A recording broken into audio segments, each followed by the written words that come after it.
ঈদের ছুটি কাটিয়ে অবশেষে চলে আসলাম ঢাকায়। আর ঢাকায় এসে নামলাম কমলাপুর রেলওয়ে স্টেশনে। এই কমলাপুর রেলওয়ে স্টেশনটি বাংলাদেশের প্রত্যেকটি মানুষের চেনা জানা, কারণ এটা হচ্ছে ঢাকার প্রবেশদ্বার। অর্থাৎ এখান দিয়ে ঢাকায় প্রবেশ করা হয় ট্রেনের মাধ্যমে এবং ঢাকা থেকে বের হয় কিন্তু এখান দিয়েই ট্রেনের মাধ্যমে। ট্রেন থেকে নেমে এখন আমার প্রথম কাজ হচ্ছে বাস ধরা। আর বাস দিয়ে আমি কোথায় যাই তাই শেয়ার করবো আপনাদের সামনে। তাই বেরিয়ে পড়লাম বাস ধরার উদ্দেশ্যে। আর এদিক দিয়ে দেখুন অটো বাজায় দিতে চাইছিল, কিন্তু আমি সাবধানতার কারণে এবং আল্লাহর রহমতে কোনো সমস্যার সম্মুখীন হয়নি। এখন আমি যাচ্ছি একটু সামনের দিকে, কারণ সেখানে আমার বাসটি দাঁড়ায়। আর এখান থেকে একদম স্পষ্ট দেখা যায় কমলাপুর রেলওয়ে স্টেশনটি। দেখুন কি সুন্দর দেখা যাচ্ছে। তারপর ডান পাশে তাকিয়ে দেখে একটা সুন্দর করে বাস আসছে, কিন্তু সেটা আমাদের বাস ছিল না। তারপর সামনের দিকে তাকিয়ে দেখি আমাদের বাসটা চলে যাচ্ছে। একটু সময়ের জন্য বাসটা ধরতে পারলাম না। তারপর আরামবাগের দিকে হাঁটা ধরলাম, কারণ আরামবাগ মোড়েই থেমে থাকে। এদিকে আমি জোরে জোরে হাঁটতে লাগলাম, যদি বাসটা পাই তাহলে অনেকক্ষণ বসে থাকতে হবে না। আমি গিয়ে দেখি বাসটা চলে গিয়েছে। আর এটা হচ্ছে আরামবাগ মোড়, এখান থেকে সব ধরনের বাস চলাচল করে থাকে। তারপর দাঁড়িয়ে রইলাম একটা ছাউনির মধ্যে। এখান থেকে মূলত যাত্রীরা বসে থাকে।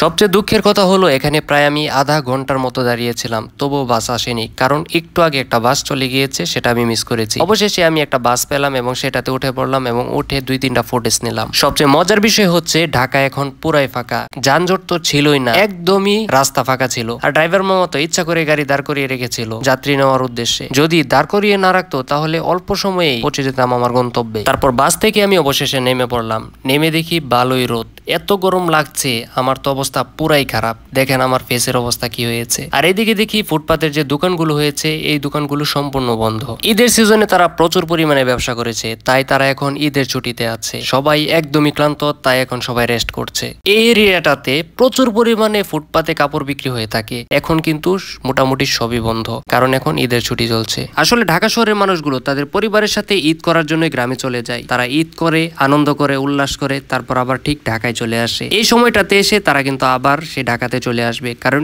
ঈদ শেষ হয়ে গিয়েছে। ঈদের সিজন চলাকালীন সময়ে ঢাকা যখন একদমই ফাঁকা থাকে তখন সবচেয়ে আনন্দ থাকে ঢাকার যারা একদমই স্থানীয় বাসিন্দা। তারা ফাঁকা ঢাকাতে মনের আনন্দে ঘুরে বেড়ায়। এই এরিয়াটা হচ্ছে নিউ মার্কেট এরিয়া, আর সামনে হচ্ছে নীলক্ষেত, তার বামে হচ্ছে ঢাকা ভার্সিটি এলাকা। ওই যে দেখেন তরুণ দেখা যাচ্ছে। এর পরবর্তীতে রয়েছে হচ্ছে হিউম্যান সায়েন্স কলেজ, এরপরে রয়েছে ইডেন কলেজ, তারপরে হচ্ছে আজিমপুর বাস স্ট্যান্ড। আমি এই রুটটা ধরে সোজা হাঁটা ধরলাম।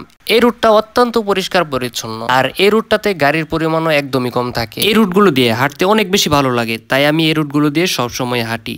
দেখেন আমার কি অবস্থা হয়েছে হাঁটতে হাঁটতে, তবুও ব্যাপার না, হাঁটতে আমার অনেক বেশি ভালো লাগছে। হাঁটতে হাঁটতে আমি অবশেষে চলে আসলাম ইডেন কলেজের সামনে। ইডেন কলেজে প্রচুর পরিমাণে লোকজন থাকে, কিন্তু আজকে দেখলাম একদমই লোকজন নাই, একদমই জনমানব শূন্য। দেখে আমার খুবই খারাপ লাগলো, কিন্তু কলেজ বন্ধ থাকার কারণে এই অবস্থা হয়েছে। ইডেন কলেজের সামনে দেখি একটা মামা আইসক্রিম বিক্রি করছে, তার কাছ থেকে আমি একটা আইসক্রিম কিনে খেলাম। এই আইসক্রিমটা মোটামুটি ভালো লেগেছিল। ভিডিওটি এ পর্যন্তই। আল্লাহ হাফিজ।